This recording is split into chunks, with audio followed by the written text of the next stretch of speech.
Hello everybody, I am back after many months. तो किसी किसी ने पिछली वीडियो में कमेंट किया था कि गुणनखंड कैसे किया जाता है, तो सोचा इसी पर ही वीडियो बना दूं। वैसे लगभग सभी लोगों को आता ही है गुणनखंड करना। इससे पहले आपको जानना होगा कि कोई भी संख्या जो दिया है किसी छोटे छोटे संख्या से कटेगा या नहीं, उसके लिए आपको विभाज्यता का नियम पता होना चाहिए। जिनको नहीं पता है, इस पर मैं पहले वीडियो बना चुका हूँ। 2 से लेकर 13 तक के सभी संख्याओं का विभाज्यता का नियम बता चुका हूँ, और कमेंट में दे दूँगा, क्लिक करके देख लेना, या तो एक बार रिपीट कर दूँ जल्दी से। 2 से विभाज्यता का नियम क्या है? किसी भी संख्या, कितनी भी बड़ी संख्या हो, कि इकाई के स्थान पर 2, 4, 6, 8 या 0 में से कोई भी अंक हो तो वो 2 से विभाज्य हो जाएगा। इसके बाद 5 से विभाज्यता का नियम है, किसी भी संख्या के लास्ट में इकाई का अंक 0 या 5 हो तो वह संख्या 5 से डिवाइड हो जाएगा, विभाजित हो जाएगा। 10 से विभाज्यता का नियम है, किसी भी संख्या के इकाई के स्थान पर एक जीरो, कम से कम एक जीरो हो तो वह संख्या 10 से विभाज्य हो जाएगा। इसके बाद ये तो आसान वाले हो गए। 3 से विभाज्यता का नियम है, कोई शोर मचा रहा था क्या बता रहा था? 3 से विभाज्यता का नियम, किसी भी संख्या के अंकों को जोड़ लो, अगर वो 3 से विभाजित हो जाता है तो संख्या 3 से विभाज्य हो जाएगी। इसी तरह 9 से विभाज्यता का नियम है, किसी भी संख्या 2, 4, 6 कितने भी अंक का हो, उनके अंकों को जोड़ लो, अगर उसमें 9 से भाग चला गया, जोड़ने पर जो आता है उसमें 9 से भाग चला गया तो वह संख्या 9 से विभाज्य होगा। अब जानते हैं 4 से विभाज्यता का नियम। 4 कहता है 2 गुणे 2। अब ये तो नहीं जान सकते ना कोई संख्या 2 बार 2 से विभाजित होगी कि नहीं। किसी संख्या के लास्ट में, लास्ट का 2 अंक अगर 4 से विभाज्य हो जा रहा है तो पूरी संख्या 4 से विभाजित हो जाएगी। उसके बाद है 6 से विभाज्यता का नियम। 6 से विभाज्यता का नियम, 6 कितना होता है? 2 गुणे 3, यानी कि वह संख्या 2 से भी विभाजित होना चाहिए और 3 से भी। तो पहले आपको चेक करना होगा 2 से विभाजित होगी कि नहीं, तो वह संख्या सम होनी चाहिए, यानी कि इकाई के स्थान पर 2, 4, 6, 8 या 0 होना चाहिए, तो 2 से विभाजित हो जाएगा। अब अंकों को जोड़ने पर अगर 3 से डिवाइड हो रहा है तो पूरी संख्या 3 से भी डिवाइड हो जाएगी। तो अगर कोई संख्या 2 और 3 दोनों से डिवाइड हो रहा है तभी वह 6 से डिवाइड होगा। इसके बाद है 8 से विभाज्यता का नियम। किसी भी संख्या के लास्ट का 3 अंक अगर 8 से विभाजित हो जा रहा है तो वह पूरी संख्या 8 से विभाजित हो जाएगी। इसके बाद है 7 से विभाज्यता का नियम। कौन है? 7 से विभाज्यता का नियम कोई भी संख्या दी है तो उसके लास्ट इकाई, दहाई, सैकड़ा में क्रमशः 1, 3, 2 फिर -1, 3, 2 का गुणा करके उनको जोड़ने पर, अगर संख्या जोड़ने पर 0 या 7, 14 ऐसे 7 से विभाज्य होने वाली संख्या आ रहा है तो वह पूरी संख्या 7 से विभाज्य हो जाएगी। इसी तरह 13 से विभाज्यता का नियम है, किसी भी संख्या जो दी है इकाई, दहाई, सैकड़ा, हज़ार, इसी तरह क्रम में, मतलब दाएं तरफ से पीछे से, उनमें -1, 3 और 4 का गुणा करें, फिर इकाई, दहाई, सैकड़ा हो गया, हज़ार, 10,000, लाख। उसमें लाइट तेज हो रहा है, फिर धीमा इकाई, दहाई, सैकड़ा, इसमें -1, 3, उसके बाद 4 से गुणा करना पड़ेगा, फिर 1, -3 और 4, चिन्ह बदलता जाएगा, से गुणा करके जोड़ने पर अगर वह 13 से डिवाइड हो रहा है तो पूरी संख्या 13 से डिवाइड हो जाएगी।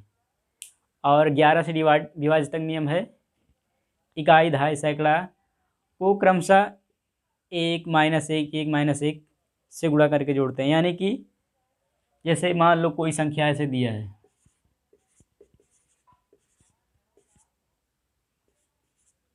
तो इनको विषम स्थान वालों को एक साथ जोड़ लेना है, 4, 3, 7, 5, 12, और सम स्थानों वालों को एक साथ जोड़ लेना है, 2, 8, 10, 2, 12। तो 12, इनको 4, 3, 7, 5, 12, और विषम स्थान वालों 3, 2, और 8 10 2 12, इनको जोड़कर उनका अंतर लेने पर अगर 11 या 22 24, 11 से भी भाज्य होने वाला, वैसे 11 22 से ज़्यादा नहीं आएगा, 11 आए या उससे डिवाइड होने वाला 11 22 या 33, या 0 आ जाए तो वो संख्या पूरी 11 से डिवाइड हो जाएगी। तो कितना आएगा ये 0, यानी कि ये संख्या 11 से विभाज्य हो जाएगी। देख लेते हैं, ये तो ऐसे रैंडम नंबर ले लिया, 11 से भाग देते कितना बच जाएगा, 11 दूना 22, अरे चल रहा है 80, 3 बचेगा, 8 ले आए 38, 11 तियाँ 33, घटाओ 5 बचेगा, 3 लाना पड़ेगा, 11 चौक 44, घटाओ कितना बचेगा 9, 2 ले आओ, 11 9 99 नहीं जाएगा, 8 बार जाएगा, 11 8 88, घटा लो कितना बचेगा 4, अब ले आओ 4, ये वाला कितना हो जाएगा, 11 चौक 44, यहाँ देखो ये पूरी संख्या 11 से डिवाइड हो जा रहा है। तो विभाज्यता का नियम, इस पर मैं 2-3 वीडियो बना चुका हूँ, लिंक दे दूंगा, देख लीजिएगा। जब आपको विभाज्यता का नियम पता होगा तभी आप जान पाएंगे कि कोई भी संख्या दिया है उसमें इस संख्या से भाग जाएगा पूरा पूरा कि नहीं, तभी आप गुणनखंड आसानी से कर पाएंगे। और हमें गुणनखंड करना होता है अभाज्य संख्याओं का। संख्याएं पहले जान लें कि कौन कौन सी होती हैं। संख्याओं को 1 2 3 3 भागों में बांटा गया है।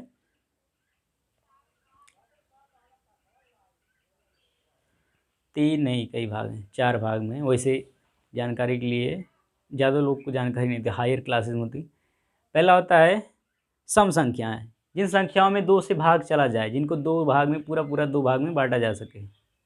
सम संख्याओं में लास्ट में 2 4 6 8 या 0 होता है। विषम संख्याएं, जिनको 2 बराबर भागों में बांटा नहीं जा सकता, आधा अधूरा कट्टा कुट्टा करना पड़ता है। सम संख्याएं 2 4 8, 2 4 6 8 10 12 ऐसे आगे। विषम संख्याएं 1 3 5 7, उनके बीच में जो बचते हैं। उसके बाद होता है अभाज्य संख्याएं, जिन संख्याओं का एक और उसी के अलावा और कोई गुणनखंड ना हो, यानी कि एक और उसी के अलावा और किसी संख्या से भाग ना जाए, जिन संख्या में, उसे अभाज्य संख्याएं कहते हैं। जैसे कि 2 में एक और 2 के अलावा किसी और संख्या से भाग नहीं जाएगा। 3 है इसी प्रकार, 3 में एक और 3 के अलावा किसी और संख्या से भाग नहीं जाएगा।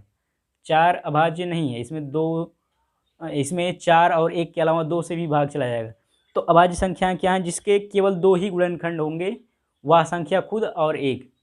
तो एक ना ही भाज्य है और ना ही अभाज्य, क्योंकि अभाज्य संख्याओं का डिफिनीशन यही है कि जिसके केवल 2 गुणनखंड हो, एक और वह संख्या खुद।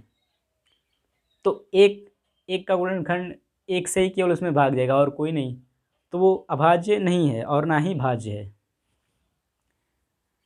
इस तरह 5 अभाज्य संख्या है, 6 नहीं है, 7 है, फिर 8 9 ये भी नहीं है, ना ही 10 है, 11 है। शायद एक वीडियो बना चुका हूँ 1 से 100 तक की अभाज्य संख्याएं निकालने का तरीका बताया हूँ, वीडियो चेकआउट कर लीजिएगा। अब देखते हैं अभाज्य गुणनखंड करना कैसे करते हैं। जैसे मान लीजिए हमको 128 का अभाज्य गुणनखंड करना है। अरे मार्कर को क्या हुआ,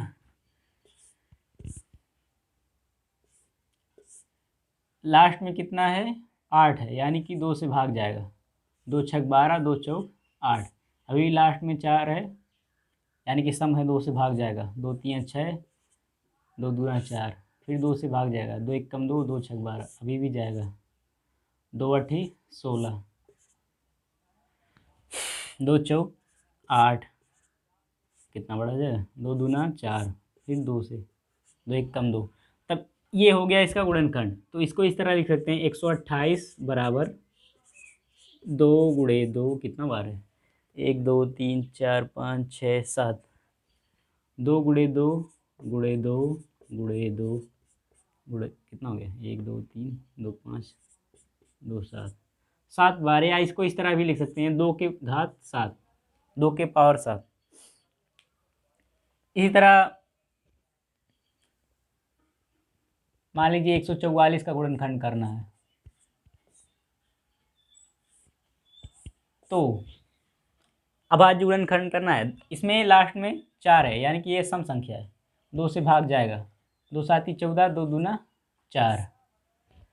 अब फिर भी अब अभी भी 2 से भाग जाएगा, 2 3 6, 7 में से घटा लो 6, 1 बचेगा, 1 और 2 12, 2 6 12, अरे 36 दूना 72, वही तो। फिर 2 से भाग जाएगा, 2 1 कम 2, 2 8 16, 18 दूना 36, फिर 2 9 18। अब 2 से भाग नहीं जाएगा, 3 से, 3 तिरिक्का 9 और 3 1 कम 3। इसको इस तरह लिख सकते हैं 144 बराबर 2 गुणे 2 गुणे 2 गुणे कितना बार है, 3 बार, गुणे 3 गुणे 3। इसको गुणा करेंगे तो ही आएगा, 2 दूना 4, 4 दूना 8, 8 3 24, 24 3 72। कुछ छूट गया क्या, 4 ठू है, 2 4 बार है। अब होगा 2 दूना 4, 4 दूना 8, 8 दूना 16,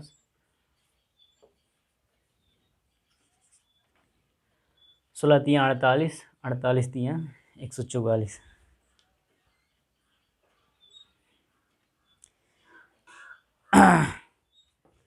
अब मिटा कर देखते हैं।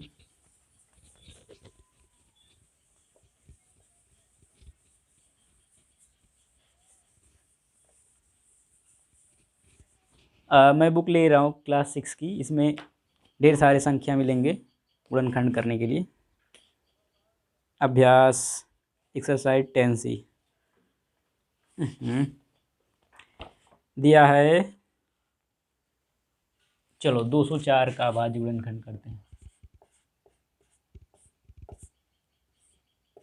2 से भाग जाएगा, 2 1 कम 2 0, 2 दूना 4, 2 से फिर भाग जाएगा, 2 5 10, 2 1 कम 2 51,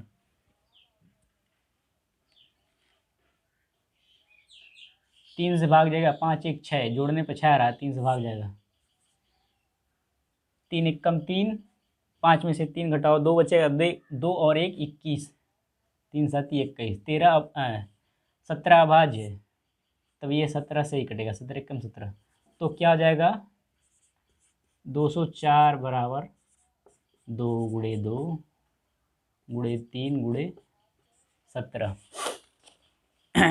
ये देखिए दिख रहा होगा कि नहीं। और ले लेते हैं 935 का। वैसे 95% लोग को गुणनखंड करने आता होगा, तुमको नहीं पुकाचू। तो लास्ट में 5 यानी कि 5 से विभाज्य होगा, 5 1 कम 5, 4 बचेगा, 9 में से घटाओगे, 4 3 43, 5 9 45, ज़्यादा हो जाएगा, तो 5 8 40, 43 में से घटा लो, 3 बचेगा, 3 5 35, 5 7 35। अब चलो जोड़ते हैं, 8 1 9, 9 7 16, ये 3 से डिवाइड नहीं होगा, 7 से डिवाइड होगा,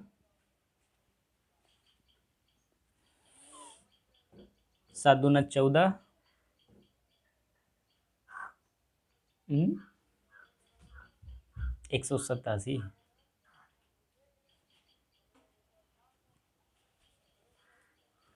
ऐ शांत रहो, ऐ शांत बैठ रहना, बोलना नहीं। देखो जोड़े हैं, इसको 3 से डिवाइड नहीं हो रहा है, 5 से भी नहीं होगा, 2 से भी नहीं, 3 से भी नहीं, तो 4 से भी नहीं होगा। अगर 2 से डिवाइड नहीं हो रहा तो 4 से तो बिल्कुल नहीं होगा, 6 से भी डिवाइड नहीं होगा, 7 से भी नहीं होगा, 8 9 10 11 से भी नहीं होगा, 11 1 कम 11, 11 से डिवाइड हो जाएगा, हाँ हो जाएगा, सॉरी 11 से डिवाइड हो जाएगा। देखो इनको इनको जोड़ लो, कितना होगा 7 1 8, और इसको घटा लो, 11 से हो जाएगा। 11 कम 11, 18 में से घटा लो 7 बचेगा, फिर 7 7 77, 11 7 77। अब 17 का 17 तो भाज्य 17 से भाग जाएगा 17 में एक बार, तो इसका गुणनखंड कितना हो जाएगा 935 का 5 गुणे 11 गुणे 17, ये। और लेते हैं नंबर 1624, क्या कर रहा हूँ, 1624, छोला छोला भटूरा नहीं खाया। 1624 2 से भाग जाएगा, 2 8 16, 2 1 कम 2, 2 दूना 4, फिर 2 से भागेगा, 2 चौक 8, एक में भाग नहीं जाएगा, ठीक, इसको भी साथ में लेना पड़ेगा, यहाँ लगेगा 0, 2 छक 12, फिर 2 से भाग जाएगा, 2 दूना 4, 0 2 3 6। अब किससे भाग जाएगा, 2 से नहीं जाएगा, 3 से भी नहीं जाएगा, इनको जोड़ने में कितना आ रहा है 2 3 5, 3 से भाग नहीं जाएगा, 4 5 6 7, 7 से भाग जाएगा, 7 दूना 14, 7 9 63, 7 से भाग जाएगा, 7 दूना 14, 20 में से 14 घटाओ 6 बचेगा, 6 3 63, 7 9 63। अब 29, 9 2 11, 29 शायद अभाज्य संख्या है, तो 29 को 29 से ही काट दे रहे हैं, 29 1 29, तो कितना हो जाएगा 1624 बराबर 2 गुणे 2 गुणे 2 गुणे 2 गुणे 3 बार है ना, हाँ 1 2 3 गुणे 7 गुणे, अभी मारेंगे तुमको, 29। इस तरह अभाज्य गुणनखंड करते हैं। अरे कहाँ गया, चलो कुछ संख्याओं के अभाज्य गुणनखंड करके लासा मासा निकालते हैं, एलसीएम और एचसीएफ। रुको मैं मिटाता हूँ, उसके बाद चालू करूँगा वीडियो।